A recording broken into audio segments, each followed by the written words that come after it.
nosotros hicimos una convocatoria, hay más de 150 ACTECH ya puesta en una base de datos, de lo cual el subsecretario de Agricultura, que es Delfo Buchailot, que es productor agropecuario, a su vez produce, también tiene finca de vino y, bueno, y animales. Él lo que quería que las tecnologías se adopten por los productores y las empresas y que tomen vuelo propio. A su vez él es tecnólogo.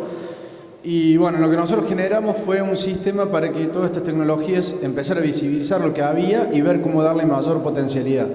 Logramos que dentro de esas 150 empezamos a ver mercados diferenciales, que lo cual nos llamó la atención, de algo que no habíamos registrado, al menos normalmente acá no los teníamos visibles en el país, empresas que exportaban ya granos, pero con un valor agregado que era el tecnológico, hasta duplicando el precio de los granos. Entonces empezamos a ver que si juntábamos estas tecnologías podíamos darle al productor y a las empresas tecnológicas un nuevo destino a esos granos, donde, por ejemplo, había soja que se estaba comercializando a $900 la tonelada. Son nichos muy chicos, pero que se necesitan, digamos, ¿no? Entonces empezamos a armar ecosistemas de trabajos y lo que empezamos a detectar es problemáticas que tenía el agro, de las cuales en las problemáticas vimos lo que eran los periurbanos, las aplicaciones de periurbanos. Veíamos que no había ninguna medición de decir por qué un municipio ponía 500 metros de restricciones, otro ponía 1000 metros, otro 1500 metros, algunos 2000, y donde la Corte Suprema ya había empezado a actuar y a dejar de que un productor pueda producir por 2000 metros al lado de un pueblo. Entonces, como lo veíamos muy preocupante esa situación, empezamos a diseñar un equipo, se logró ya el equipo ya hace más de un año, y pudimos medir que ese equipo tiene de deriva, en las peores condiciones, 40 metros. Dentro de esos 40 metros, bueno, lo que se incorporaron fueron las tecnologías que ustedes han estado escuchando, tanto visión artificial como índice verde, y últimamente también el WeedSeeker y el Weed, que son la segunda fase.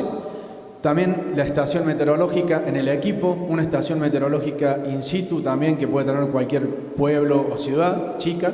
Y a su vez le sumamos aplicaciones del tiempo, que son las aplicaciones que pueden dejar registrado también el momento de la aplicación. Con eso generamos un sistema de blockchain donde nadie puede estar truchando el dato, digamos, porque si uno quiere tapar una estación meteorológica con un nylon, dice acá no hay viento, no hay humedad, no hay nada, y aplico, pero en realidad están las otras dos estaciones, la que está en base y la aplicación que nos dice, no, esta máquina aplicó en un mal momento. Esta información se comparte con el vecino, con el municipio y el productor o contratista que lo tiene. A su vez esto le sumamos picos nuevos, picos que se están usando en Australia, donde no tienen deriva, tienen gotas de más de 350 micrones. Le cubrimos el botalón por una cuestión de vista, pero no hace falta cubrir el botalón en realidad. Lo vimos en un equipo de John Deere que está en Europa, pero se puede cubrir por una cuestión de que si viene una ráfaga de viento no se lleve la gota y la haga deriva.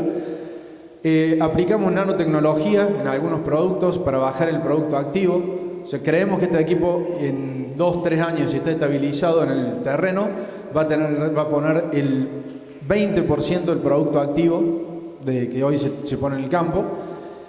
Y bueno, y aplicamos ahí 15 tecnologías, 15 ACTECH que se fueron juntando. Logramos 2 equipos de periurbano, uno lo tuvimos en Expo Agro, pero ya lo hemos puesto en 12 municipios. La idea nuestra ahora es llegar a muchos municipios más y para ya establecer los metros de deriva y de las aplicaciones.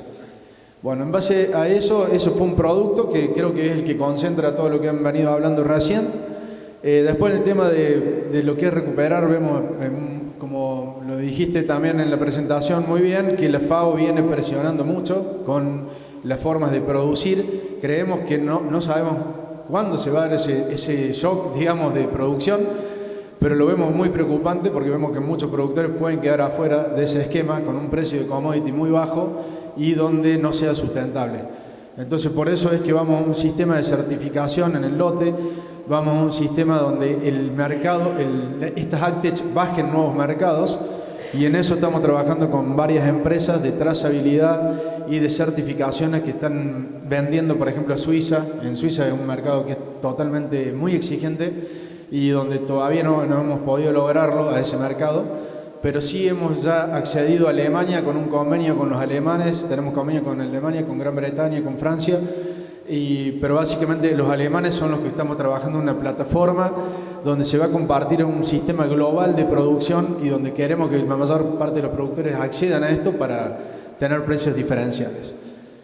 También vemos que de parte de las tecnologías, bueno, últimamente habrán visto que hay maíces enanos que de 1,60 m, 1,70 m, que es algo que lo vemos también muy bueno porque vemos que muchas de estas tecnologías de aplicaciones de dosis variable, que muchos saben que aplicar una dosis variable en la siembra o en vez de un maíz es tirar a la suerte.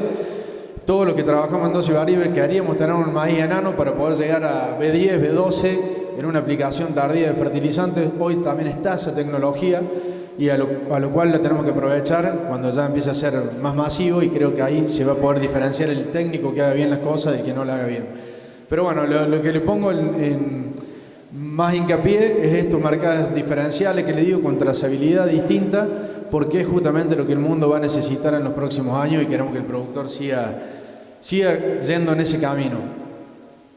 Bueno, ese es más o menos el cierre que tenía para comentarles. Creo que la tecnología, esto en especial, es lo que va a dar al sector agropecuario un impulso mayor para la juventud, para que la juventud quede arraigada a sus lugares.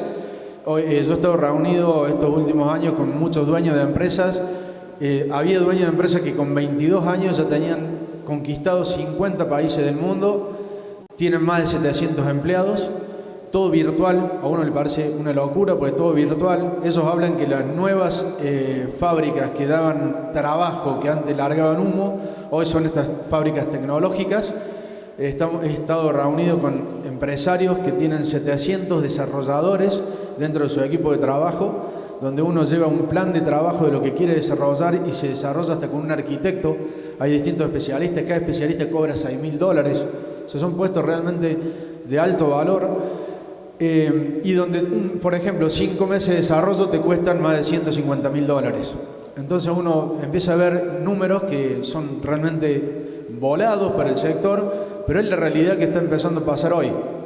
Y la realidad es que nosotros tenemos que generar gente que esté a esa altura y poder lograr ser parte de ese desarrollo, porque Argentina tiene, de los que venimos viendo en Actex, son pocas las cantidades que hay, pero hay mucha cabeza puesta y hay muchos técnicos que son muy valiosos. Entonces es importante que se pueda seguir desarrollando esa tecnología en Argentina. Bueno, le agradezco el tiempo y bueno, espero que le haya parecido bien el bloque.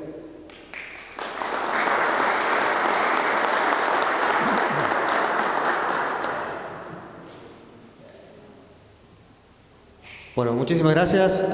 ¿Hay alguna consulta, alguna pregunta? Tenemos un tiempito para hacerlo, así que aproveche, sáquese todas las dudas. Están los disertantes aquí. Sí. A capela. Programación. Quería hacer una pregunta a los de Trimble, DIE o Plantium. En el tema de la aplicación verde sobre marrón, digamos, los lectores de índice verde, ¿son desmontables para en el caso de realizar algún barbecho y después tener que pasar a realizar insectos en soja o cosas así? Y otra, en el tema de tener una pulverizadora convencional que tenés cortes por sección, 9 cortes por sección en 25 metros. ¿Eso se tiene que modificar también o abriría la sección que da 2,50 metros más o menos aproximadamente? Bueno, arranco yo con la respuesta, después te dejo, Fermín. En primer lugar, el equipo sí es desmontable, si lo necesitaras, si no quisieras usarlo. Whitzicker particularmente no afecta a la línea de pulverización convencional.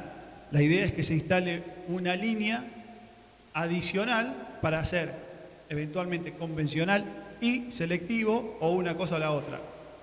Se puede también usar la misma línea, lo que no se podría hacer serían las dos cosas a la vez. Sería muy específico eso, ¿no?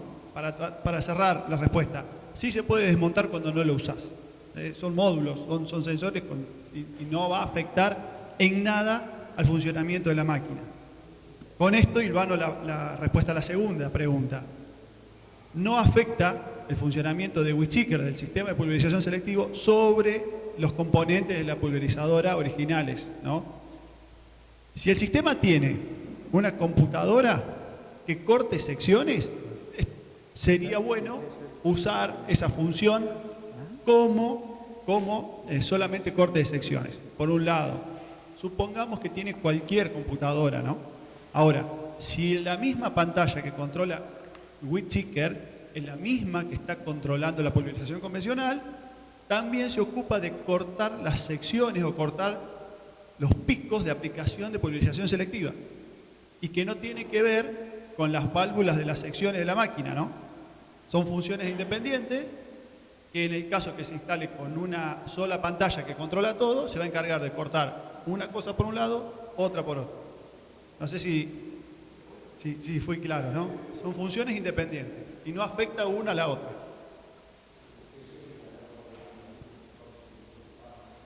No es sí o sí. De hecho, tenemos máquinas. Claro, bueno, las opciones son varias. Una máquina que hace solo selectivo, es una sola barra con las funciones de controlar las secciones, de controlar la aplicación. Esa es la más fácil, la más básica. La siguiente sería que esa misma máquina, con esa misma línea, también se use para aplicación convencional. No sería posible hacer las dos cosas a la vez, ¿no? Porque por un lado tendrías la aplicación convencional saliendo por unos picos y además tendrías la selectiva, donde no habría un control exacto en función de lo que se busca con la precisión, ¿no? La otra opción, y es donde generalmente se instala así por estar de acuerdo con el cliente, es tener dos líneas para usar la misma máquina haciendo convencional, haciendo selectivo, o haciendo uno, o haciendo lo otro. No sé si se entiende. Son dos líneas, no dos botalones, son dos líneas de aplicación. Eso abre un abanico a pensar en que por el convencional podría aplicar una cosa, por selectivo otra, lo mismo por un lado y por el otro. Es toda una charla que amerita.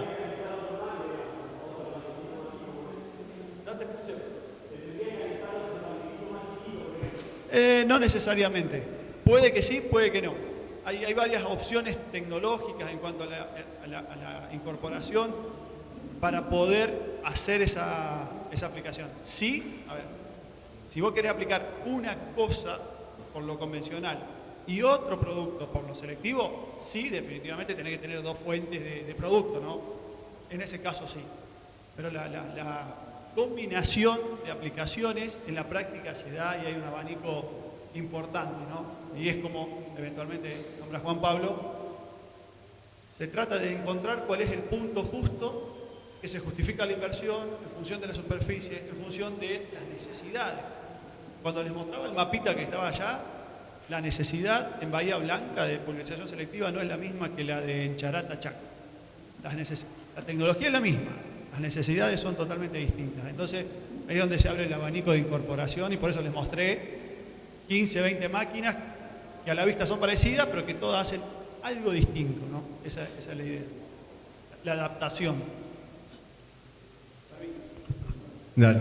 Respecto de nuestro producto, nosotros quizás salimos al mercado un poco después, entonces por ahí corremos con la ventaja del diario del lunes y ya fuimos viendo las limitantes de los equipos que están en el mercado hace mucho tiempo, entonces nos focalizamos en que el peso de los sensores y todo eso sea mucho menor y sea muy fácil de sacarlos.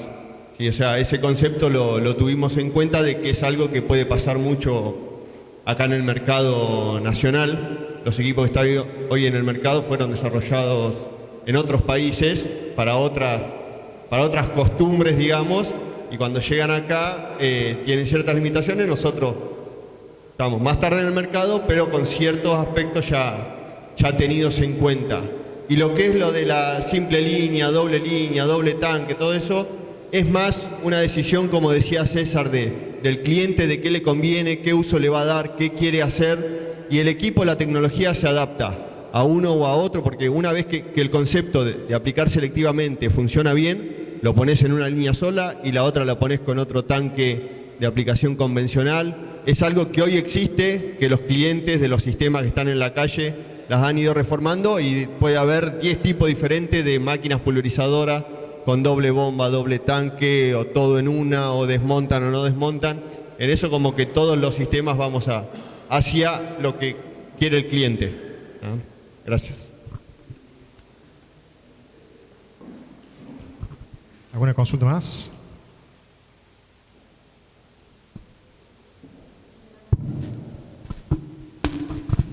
¿Tienen alguna experiencia en control de yuyo colorado sobre soja?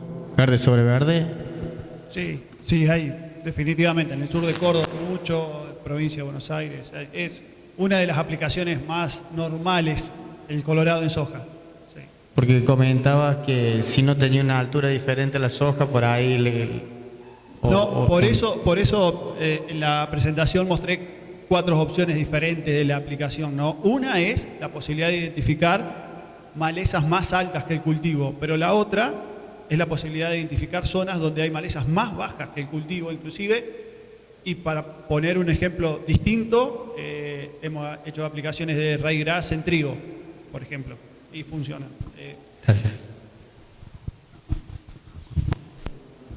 Nosotros respecto del yuyo colorado y la soja, es uno de los puntos donde más estamos trabajando por la similitud de las plantas. Al ser inteligencia artificial es donde más tenemos que trabajar en el etiquetado. Yo no lo nombré cuando di la charla, pero el etiquetado es salir a tomar imágenes, sea con una cámara arriba de una camioneta, arriba de una pulverizadora, como sea, y después se sientan los ingenieros agrónomos de nuestro equipo y ven cuadro a cuadro, y ahí van etiquetando si es cultivo, soja en este caso, si es maleza y qué maleza. Y toda esa información es la que luego toma la red neuronal para analizar en tiempo real. Y sí, la soja versus el yuyo colorado es una de las más difíciles de lograr una buena precisión, de evitar falsos negativos y falsos positivos.